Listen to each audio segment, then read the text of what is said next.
The call came at 2:17 a.m. No name, no number, just vibration on the nightstand, like something trapped and angry beneath glass. I didn't answer at first. I watched it stop, then start again. When I picked up, there was breathing on the other end, fast, wet, afraid. Then a voice I didn't recognize said my name, not a question, a statement. Behind it, waves crashed, distant laughter, music. Hawaii, I realized. She'd left yesterday. "I think you should know," the voice said. "She didn't tell you everything." Silence stretched between us. I felt it settle into my bones. The voice continued, "About the money, about the boy, about the night your father-in-law died." The line went dead. I sat there in the dark, phone still pressed to my ear, listening to nothing. 2 days earlier, I'd been sitting across from my wife at a polished oak table while lawyers folded paper like executioners. She'd looked at me the way you look at furniture you're done moving. "I'm done with your broke life," she'd said calmly. "I'm leaving for Hawaii with my young boyfriend." I'd smiled, set my fork and knife down slowly, stood up. Now, in the dark, something inside me finished standing. I replayed the will reading in my head like a looped security tape. Her father's lawyer had cleared his throat too many times. The notary's hands shook. My wife hadn't cried. $2 million, cash, properties, offshore accounts, all to her. Nothing to charities, nothing to siblings, nothing to me. I remembered how she squeezed my knee under the table when the number was read aloud. Not affection, control. At the time, I told myself it didn't matter. Money was just another thing she could hold. But the call changed the temperature of every memory. The boyfriend wasn't new, the inheritance wasn't clean, and the timing of her father's death, sudden heart failure, no autopsy, now felt rehearsed. I thought of her eyes when she told me she was leaving, not cruel, confident, as if she'd already won something I didn't know we were competing for. I opened our shared laptop. She hadn't logged out of anything. She never believed I was capable of digging. Emails, deleted, messages, archived, flight receipts bought weeks before the will reading. Then I found a folder labeled Dad. Inside were medical invoices, prescription changes, a scanned power of attorney dated 3 days before his death, with her signature shaking beneath forged steadiness. My chest stayed calm. My hands did not. The betrayal wasn't the affair, it was the planning.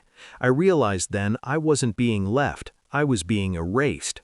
I didn't confront her, I didn't call back the number, I moved like someone already dead. I requested phone records, not hers, his, the young boyfriend. Public records are generous when you know how to ask politely. They'd been together for over a year. While I was jobless, yes, but not useless.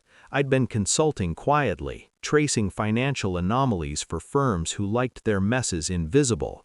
I followed the money now. The inheritance had already shifted. Accounts emptied and reappeared in shells tied to a trust in her name, created months before her father died.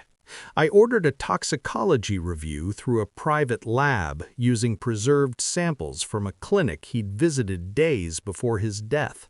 Not illegal, just expensive. While I waited, I watched. She posted photos from Hawaii. Bare skin, wide smiles, a ring I didn't recognize. At night, I listened to old voicemails she'd left me years ago. Apologies, promises, performances. My rage didn't boil, it sharpened. The lab report arrived on a Tuesday. Digital, quiet, final. Beta blockers, incompatible dosage, sustained exposure.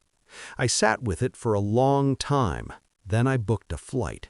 She was surprised to see me, not afraid, not yet. We sat in a beachfront hotel suite paid for by a dead man who trusted her. I slid the report across the glass table, no words. She skimmed it once, twice. Her face collapsed inward, like a building losing its supports. "You don't understand," she whispered. I nodded. I do. Her boyfriend hovered near the door, confused, disposable. I asked one question, already answered. Did he know? She shook her head violently, tears now. Real or not, I didn't care. She reached for me. I leaned back. The silence gutted her. I didn't raise my voice. I didn't threaten. I told her what I'd already done. The lab report was sent to the executor. The trust flagged for fraud. The power of attorney contested. The call she received mid-sentence confirmed it. Her accounts were frozen. The boyfriend left without saying goodbye. She screamed then, collapsed, bargained. I stood. You didn't leave me, I said softly. You miscalculated me. I walked out while she was still on the floor. The ocean didn't care as I passed it, neither did I. By the time the investigation finished, her inheritance was gone. So was her freedom. I never visited her. I took a job overseas, quiet, lucrative.